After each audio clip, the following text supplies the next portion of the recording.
Hello বন্ধুরা, কেমন আছেন সবাই? আশা করি সবাই ভালো আছেন। বন্ধুরা, আমাদের এই গল্পগুলো যদি ভালো লাগে অবশ্যই লাইক করবেন, কমেন্টস করবেন।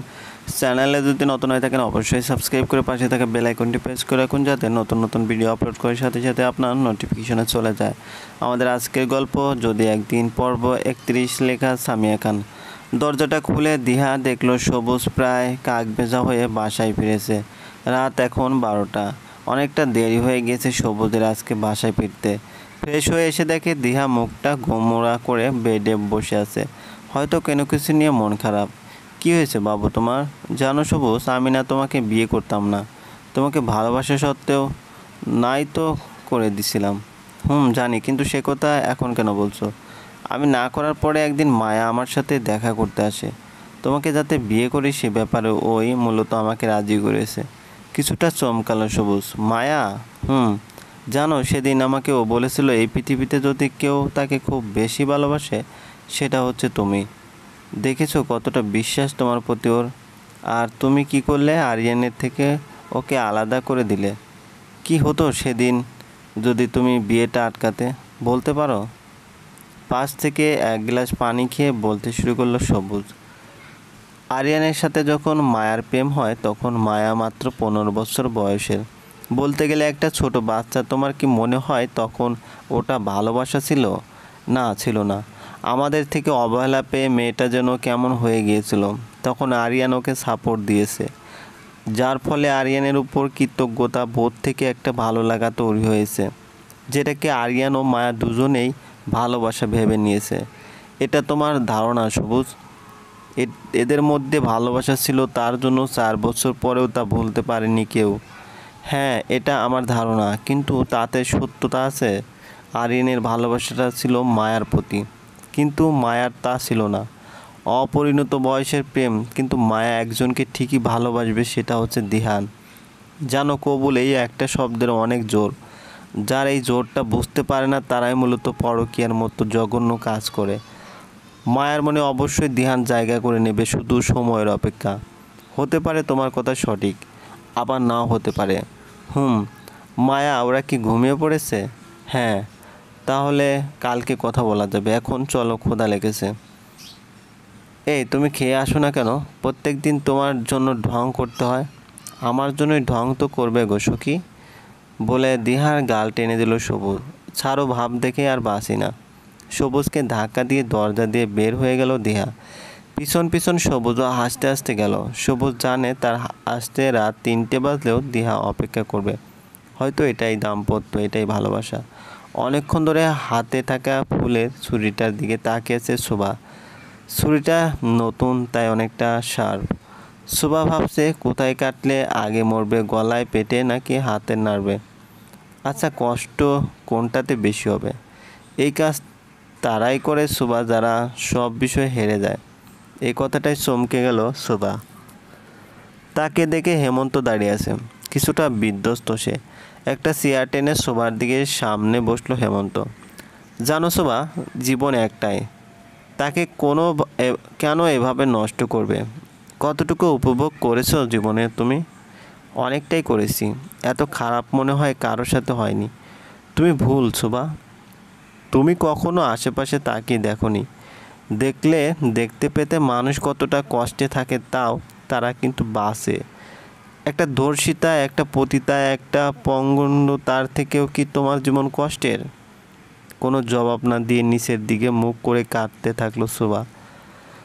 শোভার হাতে থাকা ছুরিটা নিয়ে নিল হেমন্ত। মারা গেলে আর কেউ ফিরে আসে না।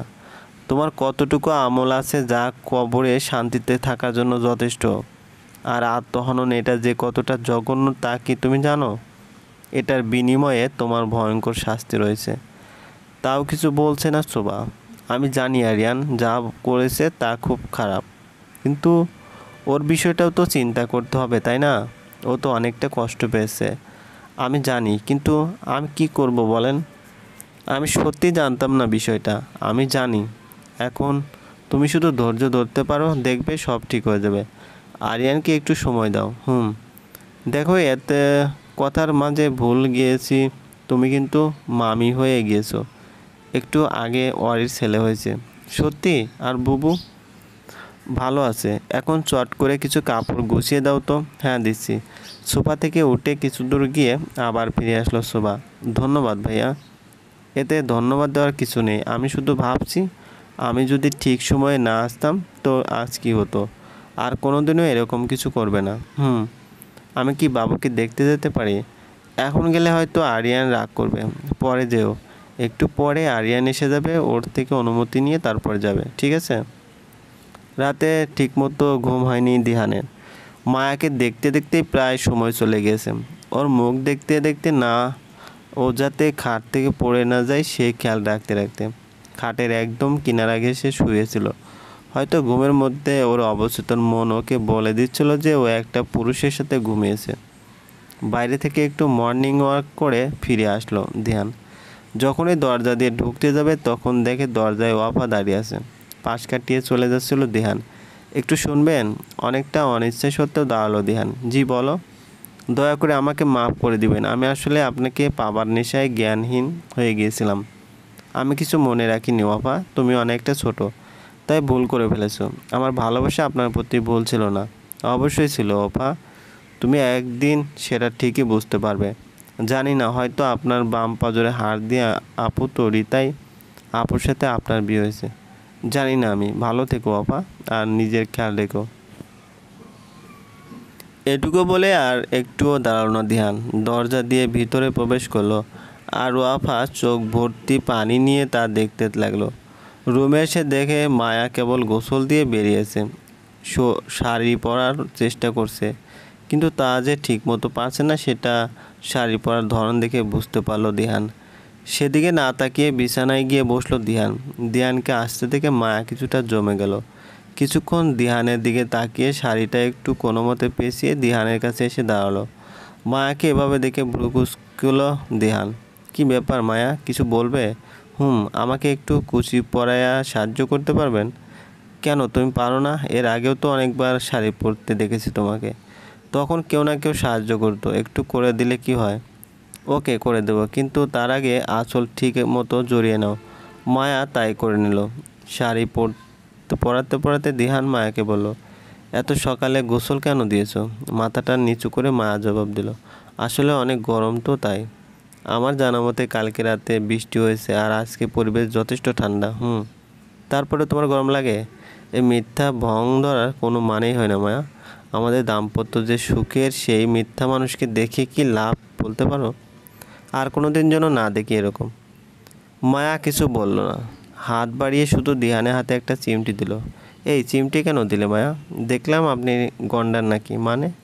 মানে হলো, আমি যদি এখন পাহাড় কেটেও এনে দেই না, তাহলে আপনার কাছে সেটা ভং লাগবে। অবশ্যই লাগবে। ভালো, আপনার মন জুগিয়ে এত আমি চলতে পারবো না। আমি কিছু বললে মানেন না, আবার আমার উপরে হুকুম চালায়। ঢং দেখে বাঁচি না। এটুকু বলে রাগে গজরাতে গজরাতে